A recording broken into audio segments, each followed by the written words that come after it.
सो ये आप देख सकते हैं, ये है डक मीट, बहुत ही स्वादिष्ट टेस्टी है। नमक,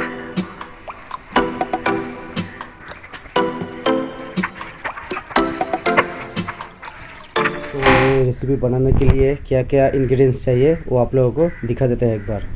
सो ये देख सकते हैं, ये है काली मिर्च पेस्ट, और ये है प्याज कटा हुआ, और ये गरम मसाला इधर रखा हुआ है, और ये 2 लहसुन और तेज़पत्ता, जिंजर गार्लिक पेस्ट, और ये जीरा पाउडर है इधर, और ये जो सबसे इम्पोर्टेंट है ये देख सकते हैं तिल। सो आज तिल से बनाएंगे ये डक मीट, और उधर लाल मिर्च भी है, और ये ग्रीन चिली पेस्ट, और इधर आलू रखा हुआ है। तो चलिए स्टार्ट करते हैं। तो सबसे पहले ये तिल और लाल मिर्च को हम थोड़ा गर्म कर लेंगे।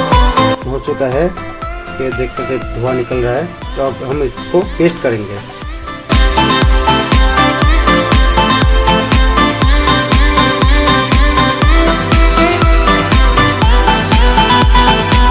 थोड़ा सा पानी ऐड कर देंगे।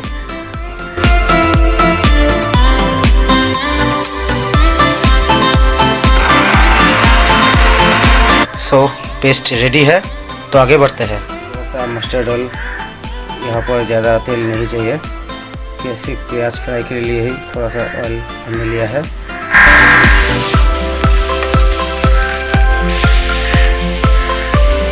सो अभी डक मीट कढ़ाई के अंदर जाएगा।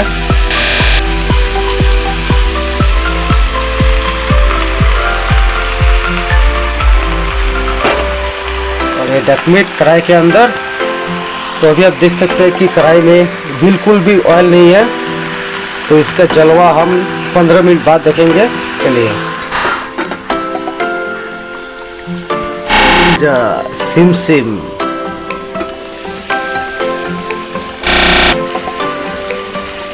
सो ये आप देख सकते हैं कि ये मीट से कितना ऑयल निकला है, तो इसलिए पहले मैंने ऑयल नहीं दिया था। तो अभी हम एक एक करके मसाला इसमें ऐड करेंगे। जिंजर और गार्लिक पेस्ट,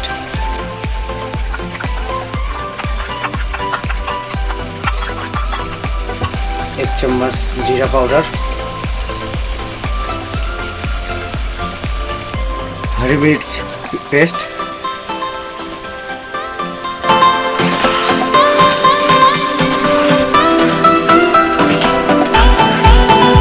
सो अभी इसी तेल से हम लोग सारा जो मसाला है वो फ्राई हो जाएगा।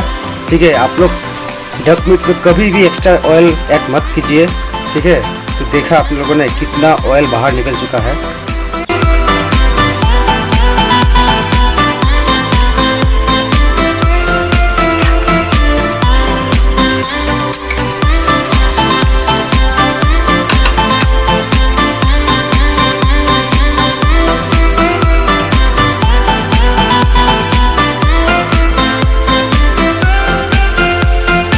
अभी काली मिर्च की बारी है। आखिर में ये तिल का पेस्ट जो हमने बनाया था, सो फाइनली ये हम ऐड कर देंगे।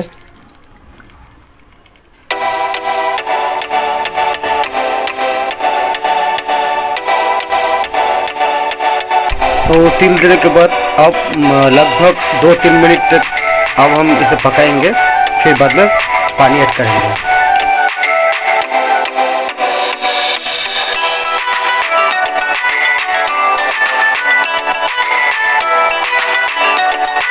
और देख सकते हैं कि ये जो मीट का कलर है ये बहुत ब्लैक हो चुका है, तो अब हम इसमें पानी ऐड कर देंगे।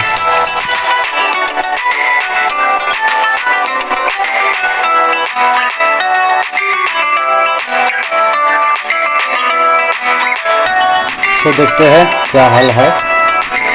सो ये देख सकते हैं कि डक करी लगभग रेडी है, और फाइनली अब हम इसमें गरम मसाला ऐड कर देंगे।